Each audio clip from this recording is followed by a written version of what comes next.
तो सवाल है जी, माना हम देखते हैं ओ लेवल अकाउंटिंग में। ओ लेवल अकाउंटिंग में हमारा क्वेश्चन है वो हम करने जा रहे हैं मई जून 2022 का। O level accounting final accounts of sole trader का हमारा टॉपिक है, यानी फाइनल अकाउंट्स कहते हैं उसे हम। और 2022 का सवाल है।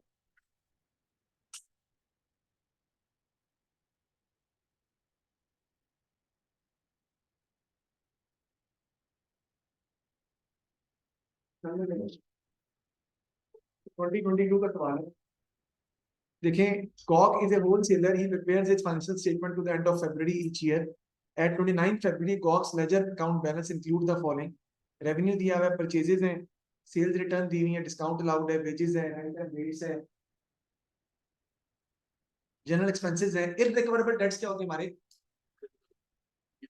हाँ, दूसरा नाम, दूसरा नाम बैड डेट्स। ठीक है जी। फिर आपके इंश्योरेंस है, टेलीफोन एक्सपेंस है, इन्वेंट्री ओपनिंग दी हुई है, ड्राइंग है, पिक्चर एंड इक्विपमेंट दिया हुआ है। कहते हैं जी Gog did not have time to count his value. Closing inventory कहता है कि नहीं पता। His margin is 25%। Closing inventory आपको नहीं दी हुई क्वेश्चन में, मार्जिन आपको दिया हुआ है, और मार्जिन वो कहता है कि 25% दिया हुआ है। ठीक है जी। तो हमें मार्जिन के जरिए से क्लोजिंग इन्वेंट्री फाइंड करनी। A loan of 60,000 was obtained from the bank. Interest is charge at 7% per annum. 1 जुलाई को लोन लिया था आपने, और फिक्चर इक्विपमेंट पे डेप्रिसिएशन है 20%।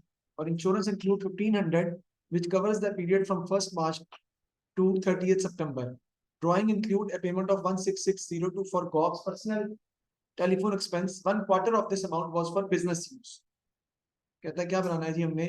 इनकम स्टेटमेंट कहता है आपने बनानी है, और साथ में कैपिटल अकाउंट नहीं कह रहा, बस इनकम स्टेटमेंट बनाने को हमें कह रहे हैं। तो बनाते हैं हम, और इसको हम सॉल्व करते हैं। तो लिखिए, सबसे पहले मैं लिखवा रहा हूँ आपको। वैसे तो ये पहले भी पता है आपको, क्योंकि आप रेशियोज पढ़ चुके हैं, लेकिन फिर भी लिख लें। इफ मार्कअप और margin is given in the question, if markup or margin is given in the question,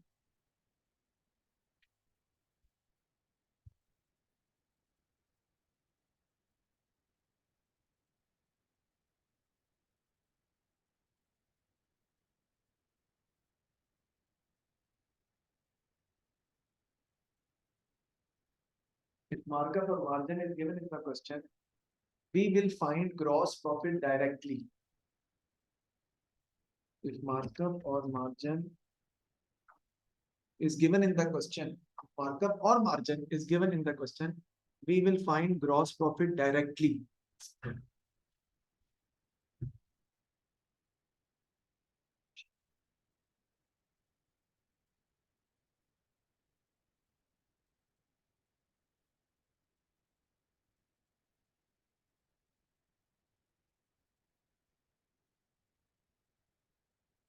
If markup or margin is given in the question, we will find gross profit directly.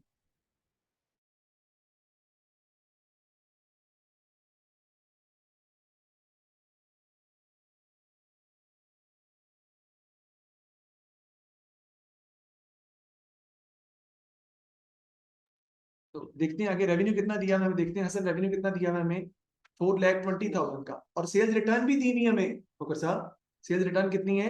12,000 की। मैं कैसे लिखूंगा? यहाँ पे लिखूंगा मैं 4,20,000, और माइनस कर दूंगा इसमें से 12,000, सारी बात है। तो आपके पास जो 4,08,000 आपके पास जो है वो सेल्स आ जाएगी। 4,08,000, 4,08,000। ठीक है जी।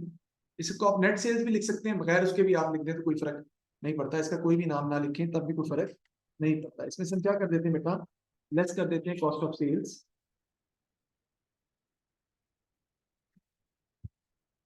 और कॉस्ट ऑफ सेल में सबसे पहले बेटा आपकी क्या आती है? Opening inventory, add purchases, carriage में ख्याल है नहीं, परचेज रिटर्न भी शायद नहीं है, फिर भी देख लेते हैं हम। परचेज रिटर्न भी नहीं है और कैरेज भी नहीं है, ठीक है। तो इसमें से लेस हम क्या कर देते हैं? Closing inventory which is not given. तो क्लोजिंग इन्वेंट्री हमें क्वेश्चन में नहीं दी हुई, उसकी जगह हम छोड़ देंगे, ठीक है। और आगे जाके हमारी कॉस्ट ऑफ सेल्स का आंसर आ जाएगा। देखते हैं ओपनिंग इन्वेंट्री हमें कितनी दी हुई है। ओपनिंग इन्वेंट्री ये दी हुई, इन्वेंट्री एट 1st मार्च कितनी है 26,700 और परचेजेस दी हुई है 311,400। तो 26,700 और प्लस परचेजेस 311,400। ठीक है जी। और इसमें आपकी आ जाएगी क्लोजिंग इन्वेंट्री नहीं पता, राइट? क्यों सर? मैंने आपको भी बताया है, आप लोगों को मैंने बताया है कि अगर आपको क्वेश्चन में मार्कअप और मार्जिन दिया हो तो you can find gross profit directly. आप डायरेक्टली ग्रॉस प्रॉफिट फाइंड कर सकते हैं। तो आपको क्लोजिंग इन्वेंट्री मिसिंग है, वो हमने फाइंड करनी है, बल्कि वो हमें नहीं पता कि कितनी है, वो फाइंड करनी पड़ेगी आपको। लेकिन उससे पहले आपको क्या निकालना पड़ेगा? Gross profit. और फिर सेल्स में से ग्रॉस प्रॉफिट माइनस करेंगे तो क्या आ जाएगा आपके पास? कॉस्ट ऑफ सेल्स आ जाएगी। यानी basically you are going reverse. हमने रेशियोज के अंदर ये पढ़ा है, रेशियोज में आसानी से ये फाइंड कर सकते हैं। तो मुझे बताएं क्वेश्चन में, हमें नीचे चलते हैं। क्वेश्चन में बेटा हमें क्या दिया है? Cock did not have time to count his closing inventory, his margin is 25। तो मार्कअप दिया हुआ है या मार्जिन दिया हुआ है? मार्जिन किससे होता है? सेल्स पे। अब देखें, क्या हमें क्वेश्चन में सेल्स दी नहीं है? यस, सेल्स दी नहीं है। तो अब डायरेक्टली सेल्स पर मार्जिन अप्लाई कर सकते हैं। और भाई मार्जिन को मार्कअप में चेंज करने की जरूरत इस सवाल में नहीं है, एम ही बिना वजह चेंज कर देंगे। हाँ, if markup has been given then we have to convert markup into margin percentage और 100 प्लस परसेंटेज। बट इस क्वेश्चन में हमें जरूरत नहीं है क्योंकि मार्जिन दिया हुआ है। तो मैं 4,08,000 का निकाल लूंगा। कितने परसेंट बेटा? 25%। तो मेरे पास ग्रॉस प्रॉफिट जो है वो आ जाएगा। ये मेरे पास कितना आ जाएगा जी? 25% अगर मैं निकालूं इसका 4,08,000 का, तो ये आ जाएगा 1,02,000। अब क्या करूंगा मैं? कॉस्ट ऑफ सेल कैसे निकालूंगा बताओ? ग्रॉस प्रॉफिट आ गया ना 1,02,000। कॉस्ट ऑफ सेल कैसे निकालूंगा? Sale minus GP. वैसे ठीक है, डिफरेंस उधर होगा, लेकिन सेल्स माइनस जीपी। 4,08,000 माइनस 1,02,000 कितना आ जाएगा? 306,000, राइट? कॉस्ट ऑफ सेल्स का आंसर आपके पास आ गया 306,000। अगर ठोकर साहब मेरे पास ओपनिंग इन्वेंट्री पता हो, मुझे परचेजेस भी पता हो, और क्लोजिंग इन्वेंट्री जो कि माइनस होती है कॉस्ट ऑफ सेल के, और is equal to cost of sale भी पता हो 306,000, तो क्या मैं क्लोजिंग इन्वेंट्री फाइंड कर सकता हूँ? बहुत आसान है, कैसे करेंगे बताओ जरा। हम ये चीजें इसमें माइनस कर देंगे परचेजेस और उल्टा बता दिए, कहाँ सही है वैसे? 26,700 प्लस परचेजेस और उसमें से माइनस करते हैं कॉस्ट ऑफ सेल्स, तो आपके पास क्लोजिंग इन्वेंट्री आ जाएगी। अगर आप इसकी क्वेश्चन भी बनाना चाहोगे ना तो वो भी वही है, बना सकते हैं क्वेश्चन। बात वही है, वही cost of sale is equal to opening inventory plus purchase minus closing. Closing inventory is equal to opening inventory plus purchase minus cost of sale, तो वो भी आ जाएगा। कितना आता है बोलो?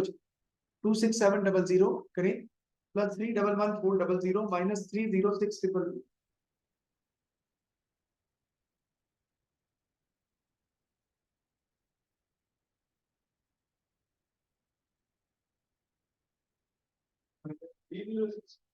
ट्रिपल जीरो जी।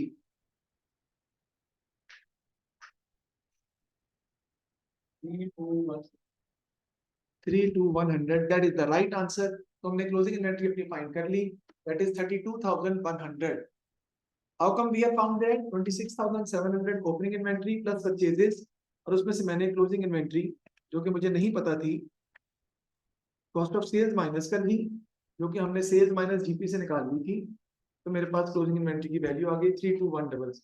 अब ग्रॉस प्रॉफिट तो मुझे पता ही है, लेस कर दूंगा इसमें से मैं एक्सपेंसेस, और मैं देखता हूँ इनकम होती तो मैं इसमें ऐड करता, लेकिन फिलहाल क्वेश्चन में कोई इनकम जो है वो मौजूद जो है वो नहीं है। तो शुरू से तरतीब से एक्सपेंसेस को टेकअप करना शुरू करते हैं।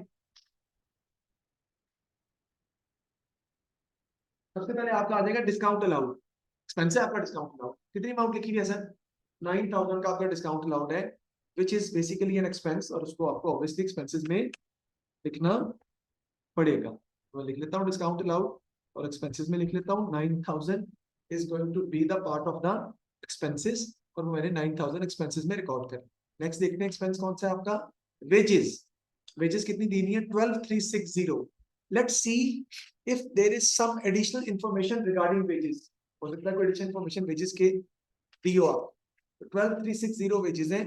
नीचे देखें तो वेजेस के बारे में कोई इंफॉर्मेशन नीचे मौजूद नहीं है, तो वेजेस एज इट इज लिख लेंगे हम, और वो कितनी आ जाएंगी? 12,360 की लिख लेते हैं जी वेजेस हम यहाँ पे एक्सपेंसेस के अंदर। मुझे समझ आ रही है ना? 12360। नेक्स्ट आपका आता है जी रेंट, रेंट है शायद, रेंट एंड रेट्स 11750। इसकी भी कोई एडजस्टमेंट मौजूद नहीं है, कोई एडिशनल इंफॉर्मेशन मौजूद नहीं है, तो ये हम एज इट इज लिख लेंगे 11750। हमारा एक्सपेंस है किसका? रेंट एंड रेट्स का। ठोकर साहब अगर कोई क्रूड होता तो हम उसमें ऐड करते, प्रीपेड होता तो माइनस करते, वो एक अलग बात। ठीक है जी। तो ये 2023 हमारा ये ईयर है, और उसके अंदर हम जो है वो ओ लेवल अकाउंटिंग में फाइनल अकाउंट्स का इस बात सॉल्व कर रहे हैं। ऑब्वियसली मेरे यूट्यूब चैनल पे भी ये अपलोड होगा, तो जो लोग भी आफ्टरवर्ड्स जो है वो they will go through this, वो उनको बताना चाहूंगा कि मेरा स्टूडेंट है माशाल्लाह उस्मान खोखर, तो he is in a habit of sleeping in the class, तो लेकिन बहुत हमारा प्यारा स्टूडेंट है। तो मैंने कहा ये रिकॉर्डिंग मेरी साथ रहे, याद रहेगी सारी जिंदगी। जब मैं खोला करूंगा तो मुझे उस्मान याद आया करेगा, क्योंकि सारी बात है मेरे पास तो नहीं होगा ये उस वक्त। अब ये आज का जमाना है 2027 में, 24 25 26 में कोई बच्चा दिखेगा या मैं दिखूंगा तो मुझे याद आएगा जी, इसलिए मैंने बताया। तो रेंट एंड रेट्स 11750 आ जाएगा। नेक्स्ट देखते हैं जनरल एक्सपेंसेस, वो कितने हैं? 4220। मैं लिखता हूँ यहाँ पे, क्या हुआ? जनरल एक्सपेंसेस देखते हैं 4220। नीचे देखिए जनरल एक्सपेंसेस के बारे में कोई इन्फॉर्मेशन दी हुई है नीचे? नहीं है। तो general expenses as it is हम लिख देंगे 4220, जो कि मैं आपके सामने लिख रहा हूँ 4220। हाँ जी बिल्कुल। उसके बाद आ जाएंगे बैड डेट्स 8600 के, वो मैं लिख दूंगा जी bad debts 8600। You must be thinking के 2020 और 22 में ये सवाल पेपर में आया हुआ है। ठीक है जी। तो है आपको लग रहा है शायद आसान है, ऐसा नहीं है। जो उसमें पॉइंट था ना क्लोजिंग इन्वेंटरी वाला, उसकी वजह से इस सवाल में मुश्किल हो जाता है, लेकिन हमें समझ तो आ गई है। हाँ, जिसको समझ है अकाउंटिंग की उसके तो आसान ही है, और जो मुश्किल समझना चाहे तो फिर मुश्किल है, सारी बात है। लेकिन आपकी बात से मैं एग्री करता हूँ। आगे जी इंश्योरेंस है 4500 की, देखते हैं इंश्योरेंस से मुतल्लिक कोई दिया हुआ? यस दिया हुआ, उसको डिस्कस करते हैं अभी। लेकिन जरा मैं इंश्योरेंस का नाम जरा यहाँ लिख लूँ पहले। देखते हैं जी इंश्योरेंस सारी की सारी जो 1500 की है, ये 1500 की सारी प्रीपेड है। How come sir? बेटा देखें, हमारा साल कब खत्म हो रहा है? 29 फरवरी को, जबकि ये 1500 की इंश्योरेंस जो कि शामिल है इंश्योरेंस के अंदर, ये किस पीरियड से बिलोंग करती है? मार्च से सितंबर। तो मार्च अप्रैल मई जून जुलाई अगस्त सितंबर, 7 महीनों की ये है इंश्योरेंस, लेकिन हमें महीनों से कंसर्न ही नहीं है, मंथ से, क्योंकि ये सारी की सारी prepaid. Because that insurance of 1500 which includes in the insurance expense that relates to the next year, that relates to the next period, so that is the insurance paid in advance। ये सारी prepaid है, तो आपको minus करनी पड़ेगी, क्योंकि आपका साल तो फरवरी में खत्म हो जाता है, और ये शुरू कब से होती है? मार्च से। तो ये सारी की सारी प्रीपेड है 1500 की। ये 4500 इंश्योरेंस में से हम क्या कर देंगे बेटा? माइनस कर देंगे 1500, तो आपके पास इंश्योरेंस एक्सपेंस कितना आ जाएगा? 3000। ओके हो गया। नेक्स्ट आपका आता है जी टेलीफोन एक्सपेंस, उसको मैं लिखता हूं इधर अभी आपके सामने।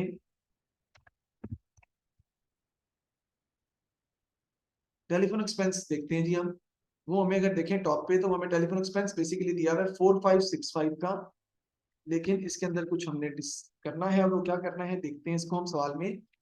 टेलीफोन एक्सपेंस दिया हुआ है 4565 का, और वो कहता है पॉइंट नंबर हमारा है बेटा ये 5, drawing includes the payment of 1660 for Gogh personal telephone expense, 1/4 of this amount was for business use. तो ड्राइंग्स के अंदर आपने 160 की अमाउंट टेलीफोन एक्सपेंस की शामिल कर दी है, वो ड्राइंग्स हैं, लेकिन उसका 1/4 जो है वो बिजनेस यूज के लिए इस्तेमाल। ये बिल्कुल ऐसे ही सर है। इसको डिवाइडेड बाय 4 कर लेंगे जो। हाँ जी बिल्कुल। तो 1660 में से 1/4 जो है ना वो बिजनेस का एक्सपेंस है, और बाकी 3/4 क्या है? वो ड्राइंग्स है, क्योंकि वो उसके पर्सनल टेलीफोन का एक्सपेंस। तो निकालें 1660 का 1/4 कितना आता है?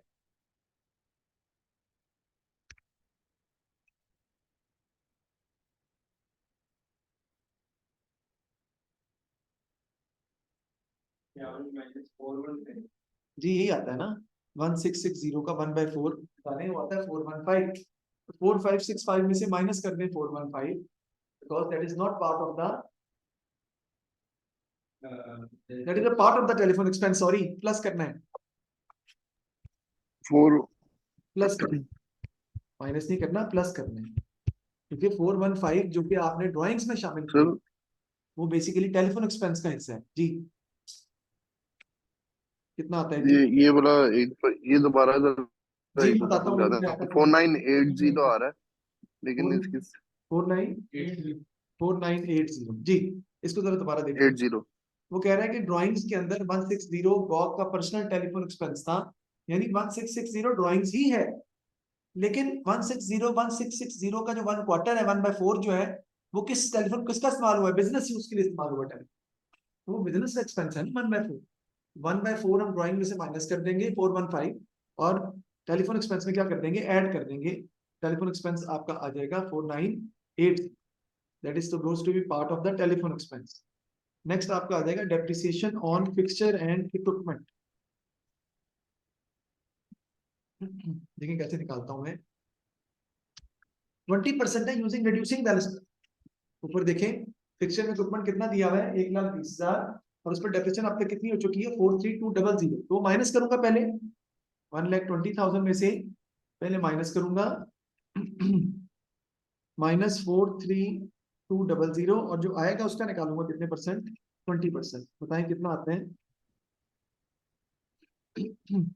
माइनस करके, 1,20,000 -43,200, और उसका जो आएगा 20% उसका लेना। सर 111360। नहीं नहीं इतना नहीं आता, 20%। 15360 ये हमारा आ जाएगा, वेरी गुड। टेलीफोन एक्सपेंस हमारा आ जाएगा, depreciation on picture and equipment आ जाएगी 15360। तो कर साहब 1,20,000 -43,200 उसका 20% दिया, क्योंकि रिड्यूसिंग बैलेंस मेथड है इस वजह से। ठीक है जी। नेक्स्ट आपका क्या आ जाएगा बेटा, लोन इंटरेस्ट, वो भी आपका एक्सपेंस है, और वो देखें कितना दिया है, कहता है लोन 60,000 का आपने ऑब्टेन किया था जुलाई में, और इंटरेस्ट कहता है चार्ज करना है 7% पर एनम। जुलाई में लोन लिया था हमने, लेकिन हमारा साल कब खत्म होता है, फरवरी में, तो जुलाई से लेकर फरवरी तक का लोन पर इंटरेस्ट आपको पे करना पड़ेगा। गिनो जरा जुलाई से हम कितने महीने बनते हैं, इसका इंटरेस्ट आपको पे करना है, जुलाई अगस्त सितंबर अक्टूबर नवंबर दिसंबर जनवरी फरवरी, 8। तो 60,000 पे 7% इंटू 8/12 आपका लोन पे इंटरेस्ट जो है वो आ जाएगा, जो कि एक्सपेंस में आप रिकॉर्ड, 60,000 मैं अभी बताता हूँ का 7% इंटू 8/12 जी कितना आता है,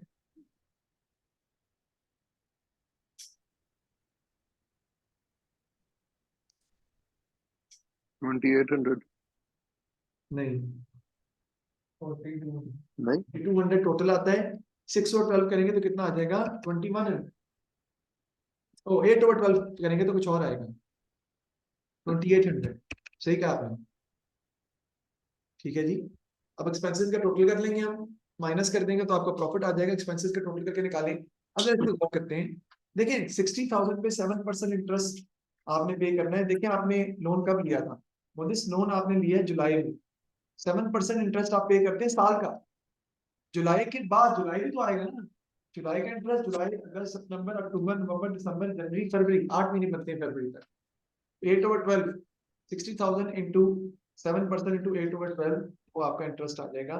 टोटल करें इसका, एक्सपेंसेस का टोटल करें, देखें तो एक्सपेंसेस कितना आता है, ताकि हम जो है इसको सॉल्व कर सकें।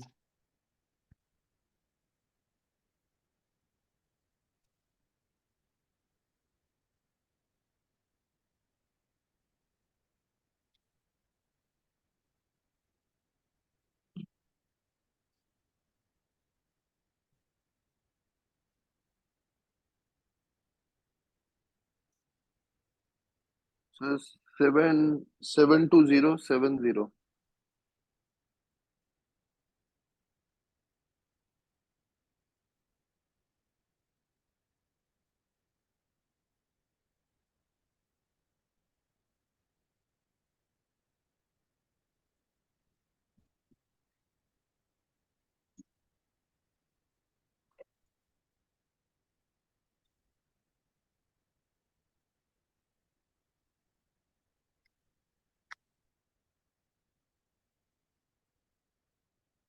जी टोटल कितना आ रहा है जी?